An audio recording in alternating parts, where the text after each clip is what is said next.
नमस्कार दोस्तों, स्वागत है आप सभी का हमारे चैनल भक्ति ज्ञान में। दोस्तों आज मैं आपको लप्सी और तपसी की कहानी सुना रहा हूँ। एक लप्सी था, एक तपसी था। तपसी हमेशा भगवान की तपस्या में लीन रहता था। लप्सी रोजाना सवा शेर की लापसी बनाकर भगवान को भोग लगाकर ही जीमता था। एक दिन दोनों में झगड़ा होने लगा।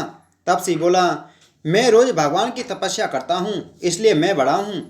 लप्सी बोला, मैं रोज भगवान को सवा से लापसी का भोग लगाता हूँ, इसलिए मैं बड़ा हूँ।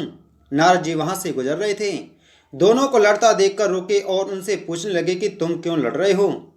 तपसी ने खुद के बड़ा होने का कारण बताया और लप्सी ने अपना कारण बताया। नारद जी बोले, तुम्हारा फैसला मैं कर दूंगा। दूसरे दिन लप्सी और तपसी नहाकर अपनी रोज की भक्ति करने आए तो नारद जी ने चुप करके 1.25 करोड़ की एक एक अंगूठी उन दोनों के आगे रख दी।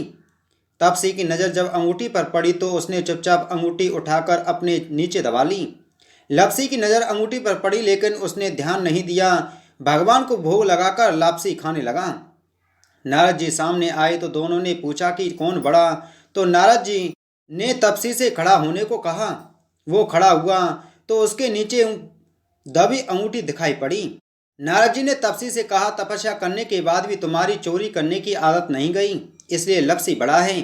तुम्हें तुम्हारी तपस्या का कोई फल भी नहीं मिलेगा। तपसी शर्मिंदा होकर माफी मांगने लगा। उसने नारद जी से पूछा, मुझे मेरी तपस्या का फल कैसे मिलेगा। नारद जी ने कहा, यदि कोई गाय और कुत्ते की रोटी नहीं बनाएगा तो फल तुझे मिलेगा।